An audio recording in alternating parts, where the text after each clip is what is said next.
There's a type of value you've been giving away for years that you should have been charging for.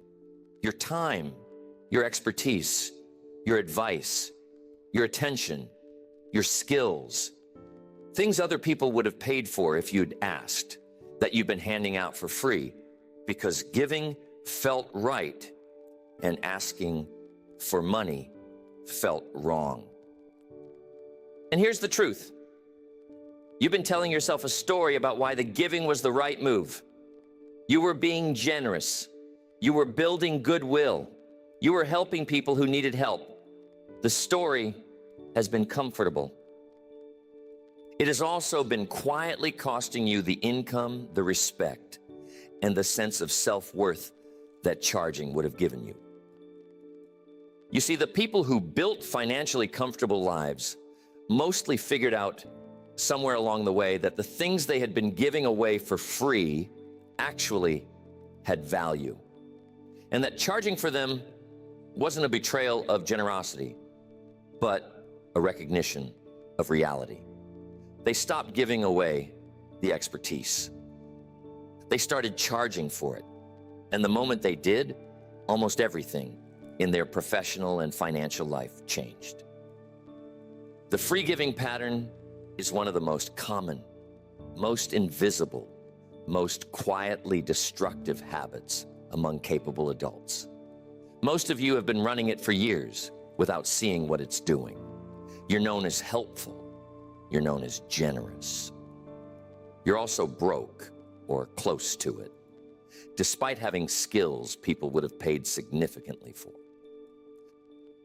Listen, today I want to walk you through 5 things you must understand about this. By the end, you'll see what you've been giving away. You'll see why charging is not a moral failure, but an act of self-respect. And you'll see exactly how to make the shift, starting this week from somebody who gives away their value to somebody who charges for it. This is going to be one of the most uncomfortable upgrades you ever make. It is also one of the highest return ones. The discomfort is brief. The income, the respect, the self-worth that come on the other side are permanent. Now, before we get into the 5 things, you must understand what the free giving pattern has been doing to you over the years. Because most people, when they think about generosity, don't see the cost. They think they're gaining karma, building relationships, being a good person. They aren't seeing the bill that has been quietly piling up. Here's the truth. The bill has 3 parts. The first is the lost income. Every single day, every hour of expertise you gave away was an hour you could have charged for. Multiplied over years, the lost income is substantial. It is the difference between the financial life you have and the financial life you could have built with the same exact skills, charged appropriately. The second part of the bill is the lost respect, because the people you give your expertise to for free, almost universally, value it less than they would have if they had paid. The free advice gets ignored. The free help gets forgotten. The free time gets taken for granted. You have trained the people in your life to view your expertise as a casual gift rather than a serious offering. And once that training is set, it is hard to undo. The third part of the bill, and this is the deepest one, is the lost sense of self-worth. Because every time you give away something valuable for free, you reinforce at some level the belief that what you have to offer isn't worth charging for. After enough years of that reinforcement, you start to believe it. Your skills feel less valuable to you than they actually are. You charge less when you do charge. You undersell yourself in negotiations. The internal sense of worth has been quietly worn down by the daily pattern of giving away. You see, the 3 parts of the bill, lost income, lost respect, lost self-worth, compound on each other. The lost income produces financial stress. The lost respect produces frustration. The lost self-worth produces hesitation around charging in the future. All of it together creates a person who is talented but undercompensated, helpful but undervalued, capable but quietly resentful of how often they are taken advantage of. You must take this seriously. The free-giving pattern isn't generosity. It's a habit that has been running on autopilot for so long that it feels like who you are. It isn't who you are. It's what you've been doing. And starting today, you can do something different. 5 things. All about reclaiming the value you have been giving away and starting to charge for it the way you should have been charging for it all along. The first thing you must understand is that your tendency to give away your expertise for free was installed early in your life and runs on autopilot now. You aren't making a fresh decision each time. You are running a program that was set up decades ago, often in childhood, that tells you to give before asking, to help before charging, to defer to other people's needs before asserting your own. You see, most people who give away their expertise grew up in households or schools or religious communities where giving was praised and charging was considered slightly suspect. They learned at age 8 or 12 or 16 that good people give and that asking for money was a little bit shameful, especially when the asking was for something intangible like advice or knowledge or attention. The lessons sank in deep, and it kept running into adult life, even when the contexts had completely changed. Here's the truth. The childhood program isn't appropriate for adult professional life. As a child, you didn't have valuable expertise. There was nothing to charge for. The giving was age appropriate. As an adult, you do have valuable expertise. The things you know, the skills you have, the experience you carry, these are real assets that have market value. And running the childhood give it all away program against adult assets produces the exact outcome you've been getting: chronically undercharged, chronically undervalued, chronically resentful underneath the smiling exterior. The fix begins with seeing the program, recognizing that the impulse to give for free isn't a sacred moral instinct, but a learned pattern from a different life stage.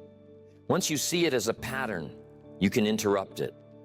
You can pause before the automatic giving. You can ask, would I be running this program if I had grown up being taught to charge appropriately for what I offer? Often the answer is no. The giving you were about to do was the program running, not a deliberate choice. You must update the program. Replace the default give for free with a default ask whether to charge. Not aggressive, not greedy. Just a deliberate pause every time the giving impulse arises to consider whether this is a situation that warrants charging. Sometimes it isn't. Sometimes a friend genuinely needs a favor, and you'd give it freely whether you had been programmed to or not. But often you'll realize the giving was the default, not the choice. And the situation actually does warrant charging. You must install the pause. The pause is the entire technology. The pause breaks the automatic giving.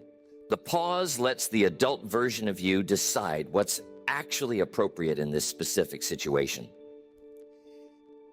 And the adult version of you, given the chance to decide deliberately, charges far more often than the child version of you, running on autopilot, would ever have charged. The shift is not from generous to greedy. The shift is from automatic to deliberate. The deliberate version makes the choice that actually serves your adult life. The second thing, and this one is going to feel counterintuitive, is that giving your expertise away for free actually disrespects both the thing you're offering and the person you're offering it to. You may have thought free giving was respectful, it often isn't. The data on what happens to free advice, free help, free expertise is consistent and brutal. You see, when people get something for free, they value it less. This is a well-documented psychological phenomenon. The same advice given for free versus charged for produces dramatically different outcomes in terms of how much it gets implemented. Free advice tends to be heard, nodded at, and forgotten. Paid advice tends to be heard, considered, and acted on. The price isn't just compensation for the giver. It's part of what makes the receiver take the thing seriously. And here's the truth. When you give away your expertise for free, you are quietly telling the receiver, this is not very valuable. The signal is unintentional, but unmistakable. If it were valuable, you'd have charged for it. So they take it as casual input rather than as serious counsel. They don't implement it. They don't remember it. They don't change anything based on it. The free advice goes in one ear and out the other, and the giver gets to feel generous while having actually contributed nothing to the receiver's life. The respectful move, in many cases, is to charge. The charging communicates, this is worth something. Take it seriously, implement it, make the investment worthwhile. The receiver, having paid, is more likely to actually use what they got. The transaction produces a meaningful outcome instead of a generous feeling, but ultimately empty exchange. You must internalize this. Charging is not the absence of generosity. Charging is the form generosity sometimes has to take in order to actually serve the receiver. The genuinely generous act in many cases is to charge enough that the receiver values what they're getting. The genuinely selfish act in many cases is to give for free, because the giver gets to feel virtuous while the receiver gets nothing of lasting value. This reframe will take time to fully integrate. You've been operating with the opposite framing for years. The opposite framing, free is generous, charging is selfish, is so culturally pervasive that you might have to remind yourself daily that the framing is wrong. The data does not support it. The lived experience does not support it. The free advice you have given over the years was mostly ignored. The few times you charged, the advice probably got implemented. The pattern repeats across millions of similar transactions. You got to let go of the idea that charging is somehow morally inferior to giving. It isn't. In many cases, charging is the more respectful, more generous, more useful move. The shift is hard because the cultural conditioning runs deep. But once the shift is made, you'll see almost immediately that the people who pay you for your expertise actually do something with it, while the people who got it for free year after year mostly never did. The third thing is that charging functions as a signal, both outward to the people you charge and inward to yourself. And the signal it sends is what produces the cascade of effects that make charging so transformative when somebody finally starts doing it. You see, when you put a price on what you offer, several things happen at once. The receiver gets the signal that this is something serious. The market gets the signal that you've crossed into the camp of people who charge for their work. Your own brain gets the signal that what you offer is valuable enough to charge for. All three signals work together to reshape your professional identity almost overnight. Here's the truth.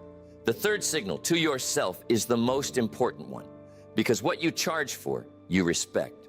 What you give away, you treat as marginal. The price is what makes the thing feel real to you.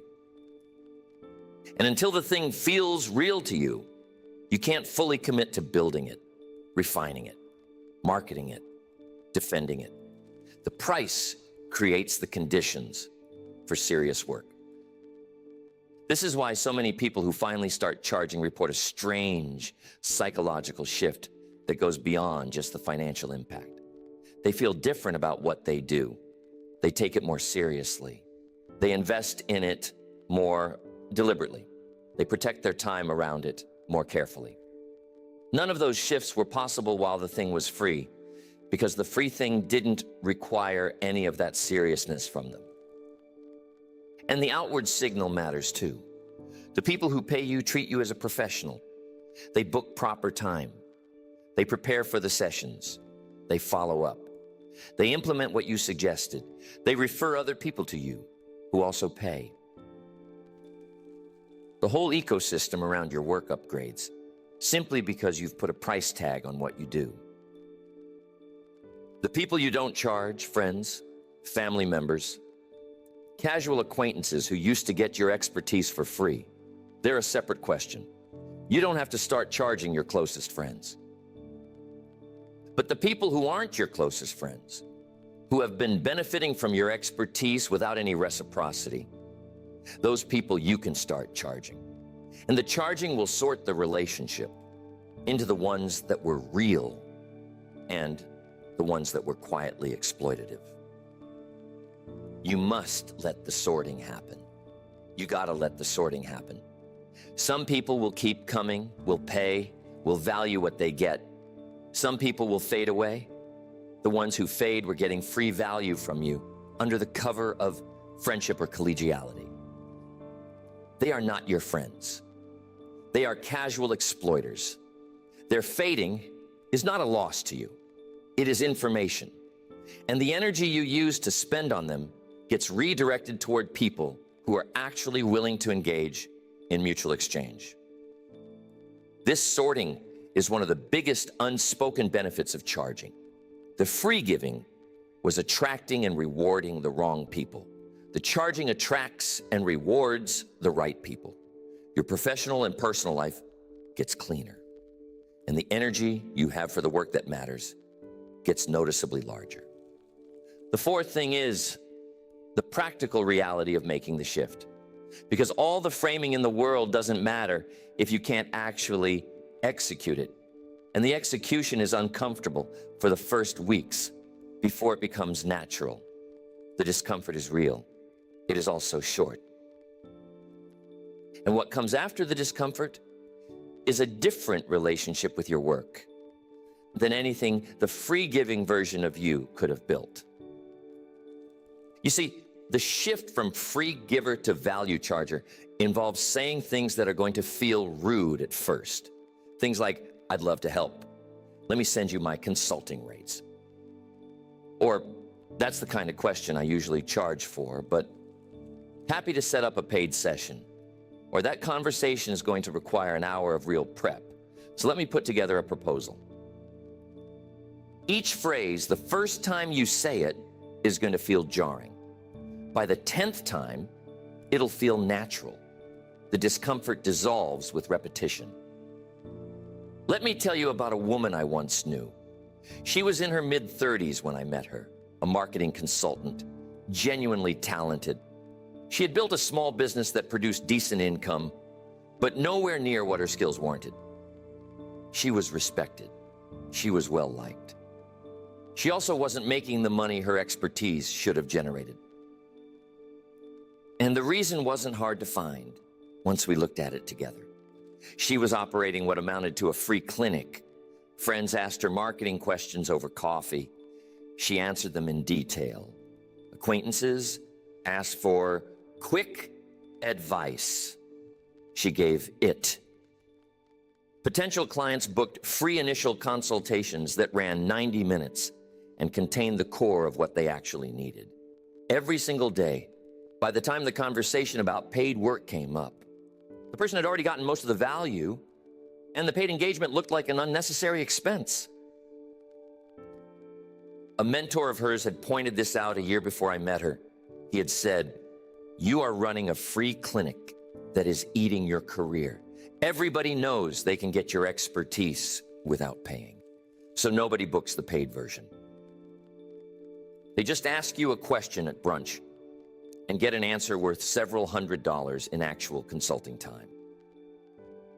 She had resisted hearing it at first. The free giving felt like generosity, like building goodwill, like being a good person in her industry. The mentor had said, "Those are the stories you tell yourself." The actual outcome is that you're broke, and people who are objectively less skilled than you are, doing much better, because they figured out something you haven't. She made the shift, slowly at first. The next time somebody asked for a quick 5 minutes of advice, she said, "I'd love to help, but that's something I charge for. Let me send you my rates." The asker was surprised. They didn't book. She felt awful for a few hours. Then she realized the asker had never been going to pay her anyway. The free advice, given again, would have produced nothing. A few weeks later, somebody else asked. She gave the same response. This person booked a session, paid the rate, actually implemented what she suggested, came back for more. The pattern repeated. Some people asked to pay, faded away. Some people asked to pay, paid. The paying clients were dramatically better than the non-paying ones in every way. They implemented her advice. They got results. They referred other paying clients. Within 6 months, her client base had completely changed in character. Within a year, her income had tripled. The work was the same. The skills were the same. The hours were similar. The shift was simply that she had stopped giving away what she should have been charging for. The mentor had been right. The free clinic had been eating her career. Closing the free clinic produced the career she had been failing to build for years. The discomfort she had felt in those first weeks turned out to be the briefest part of the whole journey. The benefits stretched out indefinitely after. You can have the same shift. The first weeks will be uncomfortable. The years that follow will be different in a way you can barely imagine right now. The fifth thing is a reframe about how to set prices, because most people who start charging do it badly. They set their prices too low because they are still operating from the old paradigm of, I should be lucky. People want to pay me at all. The right paradigm produces different numbers and a different relationship with what you charge. You see, most people, when they think about pricing, ask the wrong question. They ask, what is this worth in the market? What are other people charging? What's the going rate? And they set their price somewhere in the middle of what they imagine other people charge, hoping that's reasonable enough that people will pay. Here's the truth. The right question is different. The right question is, what does it cost me to give this away? What time goes into it? What energy? What years of prior preparation? What other opportunities am I forgoing while I'm delivering this? When you account for all of that, the price you need to charge in order for the exchange to actually be fair is usually much higher than the going rate you were going to set. The going rate is usually wrong. It was set by other people who are also undervaluing themselves. In a market dynamic where everybody undercut each other to win work, the going rate floor is artificially low. And operating within it locks you into the same undervaluation that everybody else in the market is locked into. You must price based on your actual costs and your actual value, not based on the going rate. This will feel scary. Every single day, the first weeks, you'll feel like you're charging too much. You'll feel like nobody will pay. Some people won't pay. The ones who do will be the right clients. And the ones who don't, we're never going to support a sustainable version of your work anyway. But here's what happens when you price properly. You stop needing to take on every client to make ends meet. You can be selective. You can focus on the work and the clients that actually fit you. The work gets better. The clients get better. the income gets better. The whole system upgrades because the price floor was raised to a level that reflects reality. The pricing reframe also changes how you feel about the work. When you charge what your work actually costs you to produce, you respect the work. You take the engagement seriously. You deliver at a level the price demands. The clients respond by valuing the work more. The cycle reinforces itself. The work and the price both elevate. Underpriced work, by contrast, becomes a chore. You take too much of it. You burn out. You start to resent the clients. The work quality drops. The cycle goes the other way. The underpricing was the root. The proper pricing was always available. You just had to be willing to ask the right question and trust the answer. So here is the inversion you must make. Stop giving away what has actual market value. Stop running the childhood program of good people give for free. Stop telling yourself that charging is selfish. Stop letting your expertise leak out into the world in casual conversations, free initial consultations, and quick favors that have been quietly draining your income, your respect, and your sense of self-worth for years. You got to start charging, starting this week. With the first situation that arises, where somebody asks for what you usually give away for free, the next time it happens, you say, "I'd love to help with that. Let me send you my rates." You watch what they do. Some will fade, some will pay. Both are useful information. The ones who pay are your new clients. The ones who fade were never going to support you anyway. You cannot avoid the first few uncomfortable times. They will feel terrible. You'll feel rude. You'll feel like you're betraying who you are. You're not. You're being who you are instead of who you were programmed to be. The discomfort is the cost of the upgrade. Pay it for a few weeks. The discomfort will fade. Once the basic shift is made, you start refining. You have to set your actual rates based on what it costs you to deliver, not based on the imagined going rate. You install a default response for incoming asks, so you don't have to think it through fresh each time.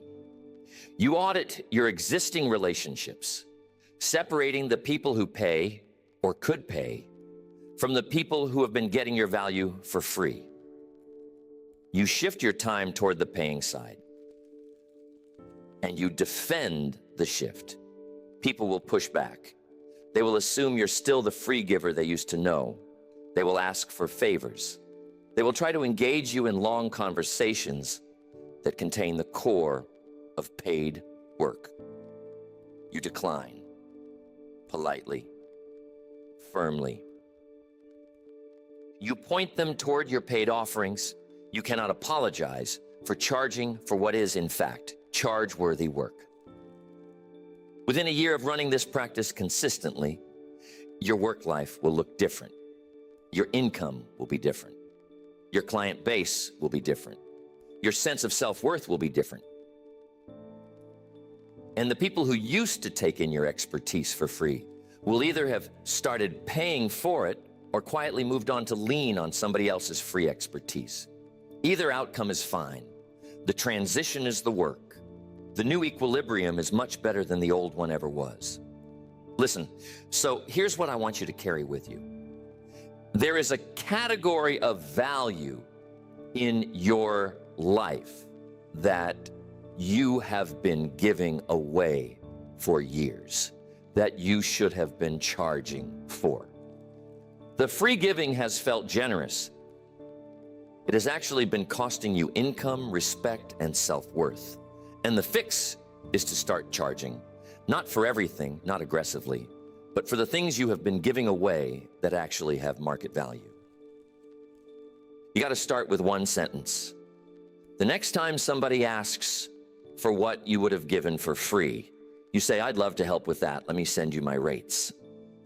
That single sentence breaks the pattern. The asker either pays or fades. Either is useful. you have begun.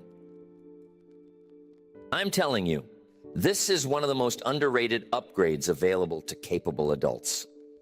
Most people never make it. They keep running the childhood program of free giving year after year, watching less skilled people earn more than they do, telling themselves it's because the world is unfair. The world isn't unfair. You cannot opt out of how the world works. The world rewards people who charge for what they offer.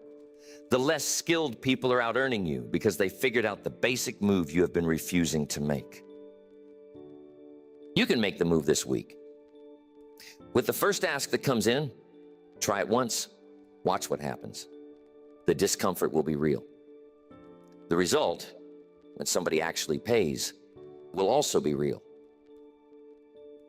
And once you've experienced the second outcome, the discomfort of the first starts to feel like a small price for a much larger benefit. You must run the new pattern for a year. Watch your income, watch your client base, watch your sense of professional identity. All three will change. None of them will go back. The version of you that learned to charge is permanently different from the version that gave it all away. You can become that version starting this week with one sentence, with one ask, handled differently than you would have handled it last year. The new version of you is one conversation away.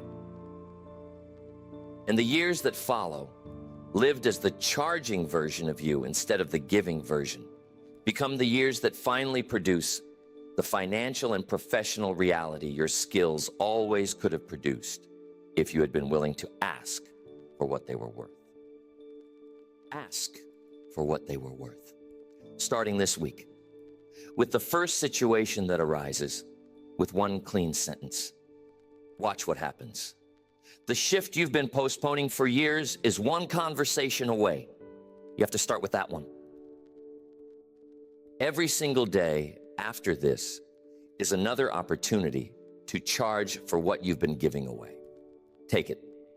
The compounding starts the moment you take the first one. The version of you who charges by year 3 is a person you would not recognize from where you stand right now.